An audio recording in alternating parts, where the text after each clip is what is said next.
So yan mga lods, mayroon naman po tayo dito microwave mga lods. Bale, ang problema niya mga lodi dito po sa kanyang magnetron mga lods. Ayan po kung napapansin po ninyo mga lodi. You know, unlock po natin yung ilaw. Yan. Ito po sunog mga lods. Hindi ito po silalim ng magnetron niya. You know. Yan mga lods, ito pwede naman po natin itong palitan mga lodi.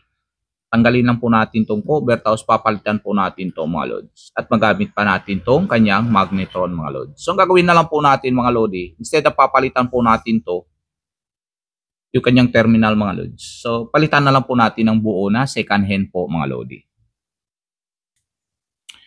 So bali ito mga lods, ayan, wala na pong pangalan mga lods. Ayan. Okay, kung wala nang pangalan, ibig sabihin natanggal na po yung kanyang sticker mga lods. Ayan, natatanggal lang po yan mga lodi. You know? So bale ito mga lods, hindi na po ito kanyang original mga lods. Nabili na lang po ito sa online mga lodi. Yan. So ito original to mga lodi, pero hindi din to sa kanya mga lods. So ang gagawin na lang po natin na yan, nasunog din po to yung kanyang tips mga lods. So lalagyan lang po natin ng bago mga lodi. Ay. So mga lods, may bago po tayo dito nabili sa online mga lods. So bale ito, triangle, iba po ang model nito mga lods. Hindi ito para sa kanya mga lods. So, kuha po tayo ng iba. O, ito po yung sa kanya mga lodi. Okay? So bale ito yung sa kanya mga lods. Kasyang-kasya po yan mga lods. Kung ito mga lods, hindi po yan kakasya mga lodi. Yan o. Hindi magkasya yan mga lods. So ito, kung idiin po natin, papasok lang yan mga lods. Yun o. Maliit na lang. Yan. So ngayon, ito papalit po natin dito mga lods. Instead po na papalitan po natin ito. Ayan, sunog po yan mga lods. Yan o. Yan. So, goods naman yung kanyang transformer. Goods naman yung kanyang capacitor mga lods. Ayan.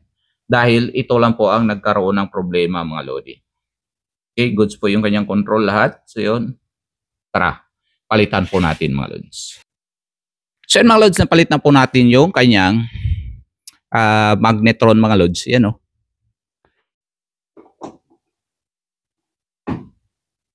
Yan, i-out po natin. Yan mga lods, kung napapansin nyo mga lodi. You know, tumutunog siya mga lods. Pagka on pa lang mga lods, tumutunog na siya mga lods. Yan o.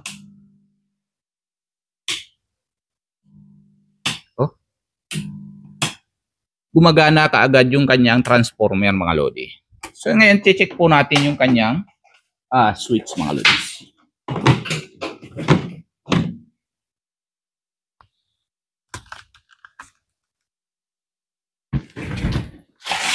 Okay, check lang po natin yung switch niya mga lodi.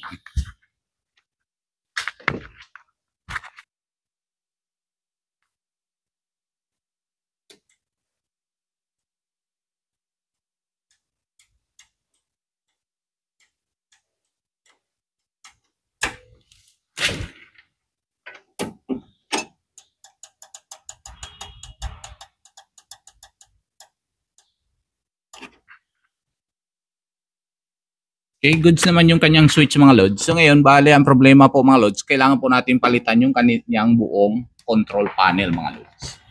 Ayan, so maghanap po tayo ng second hand na control panel mga lodi.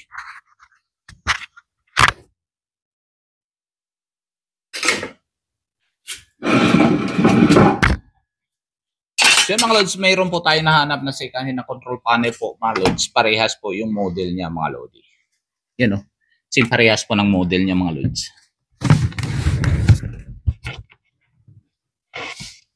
And sa pagtanggal po nito mga lods, kailangan po natin tandaan yung kanyang mga connection mga lods.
So ngayon papalitan po natin yung kanyang control panel mga lods.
Lagay po natin yung kanyang screw.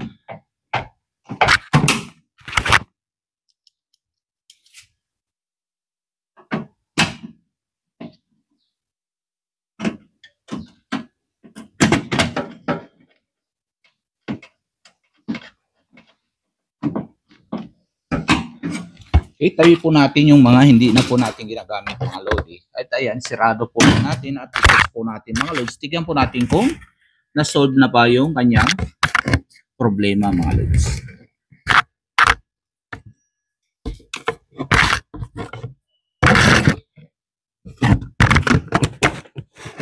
Yan, i-on ko lang.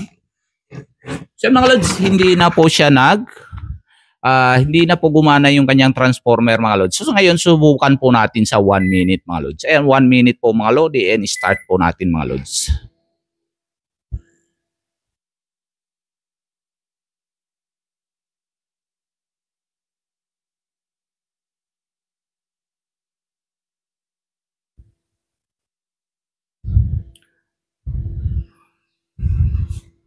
So yan mga lods, gumagana na po siya mga lods.